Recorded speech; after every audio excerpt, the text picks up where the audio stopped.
Hello, my name is Scott Mcgill, and I'm a guitar tutor for music theory, techniques, and also improvisation here at ACM London. Okay, my experience in music started out really when I was 19 years old, and I got a gig as a lead guitarist for somebody named Robert Hazard. And Robert wrote Girls Just Want to Have Fun for Cyndi Lauper and was very successful at the time. So I was playing lead guitar for him, and at 19 years old I started playing some very big gigs.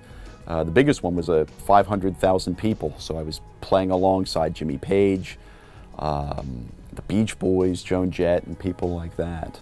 So that was quite an experience. That was really, it was very challenging, and especially for being that age, you know, it was a great leap in my career. So that's really how I got started in the business. After that, I was paying dues, playing in functions, bands, and things of that nature. I went to university for jazz and commercial music and studied with somebody very good named Tom Giacobetti. After that, I studied with a very iconic and important jazz teacher named Dennis Sandoli.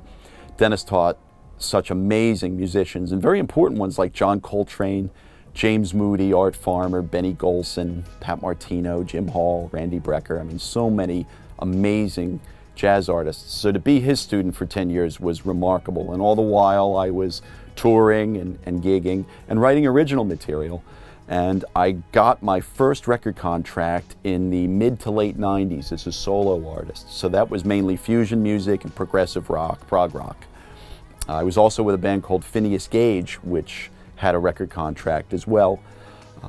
And from there, my albums, I started playing with people like Michael Manring on bass, who played with Steve Morse, Michael Hedges, very amazing musicians. Percy Jones, who I still play with, from Brand X, and you know, Percy had played with Phil Collins for many years, worked with Brian Eno and so many other excellent players and bands.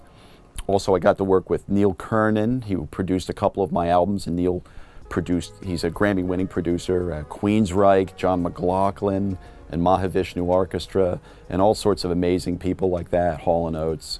Also, David Torn produced one of my albums, and Jordan Rudess from Dream Theater played on one of my discs. So it's quite a, you know, quite a wide range. It sort of just blew up from one break, you know, it just sort of expanded into a lot of different things. In terms of other experience in music, I mean, I'm an author. I've written 3 books on guitar. I've been a guitar columnist for Guitar Techniques magazine for about 3 years. I do academic papers and conferences on music, and I've lectured and done presentations in places like Vienna.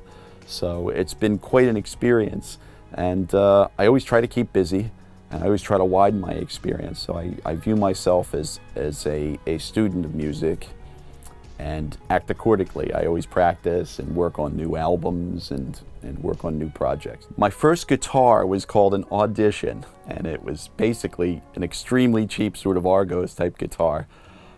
I swapped it, I think, for some sports equipment or something, maybe a skateboard helmet or a football or something like that, but it was very cheap. In fact, I can remember trying to play it, and it was almost unplayable. I mean, the strings were so far off the guitar neck. I remember it was, I mean, you could almost take a piece of bread and put them between the strings and the neck. It was that unplayable. And I can remember at one point I couldn't turn the tuning machines either. So I took a wrench and tried to tune the guitar with a wrench. The results weren't what I had hoped for, and I ended up snapping it. But it was something to play on, and I remember being excited about it just because it was an electric guitar and I could plug it in. And I couldn't tune it, you know, so somebody showed me some chords, and they sounded horrendous. You know, I followed the chord, like a C chord or something. But that was my first guitar. I just liked it. Just looked cool, even though it was cheap. You know, it looked like something that I had seen on an album cover, or close enough.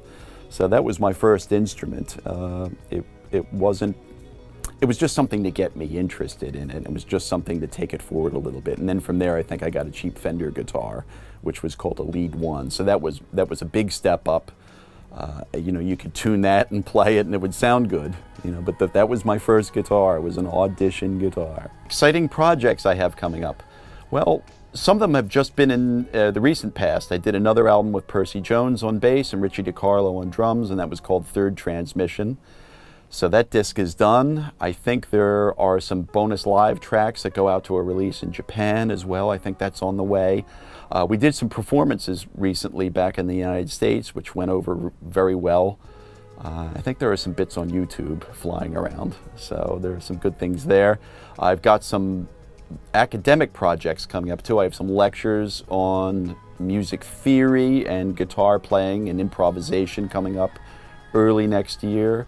I'm working with some great people via Skype now. I've got a YouTube channel together where I demonstrate certain guitar-oriented things. Most recently, Alan Holdsworth's sort of chord progressions and chord formations for guitar instruction. What else is coming up? Yes, I just finished one last book, which was on scales and improvisation, exotic scales. So there's been a lot, and there's a lot more coming. I do a lot of practicing, and also I think there's going to be another disc coming up where it's me playing solo and playing classical pieces. So with the pick, you know, with an electric guitar, but playing some more obscure classical pieces, you know, more virtuosic sort of things. So I'm excited about that, and there's a lot of upcoming stuff at ACM that should be very good next year on the next study block. The improvisation module should be good. So I'm looking forward to it. That's what I'm really excited about, is digging in more next term. London's a great place to study music. Everything that you learn in class can be applied right outside. There's so many live performance venues, so many great musicians, so many great types of music. I mean, you can go see great blues here, punk, metal, whatever it is that you're into. It's in London. And also the business is here. Most importantly, there's great industry connectivity between ACM London and the city itself in terms of live performance. So students have a great opportunity to take everything that they're learning in class and the ensembles, etc., all the groups that they participate in at the school. It's just right outside the door, literally. You know, the city is just bristling with great opportunity and great musicians. So I think it's an ideal place. So I think you know, the location that we have here at ACM London is ideal for students that really want to get serious about music, whether that's songwriting, performing, or any other aspect.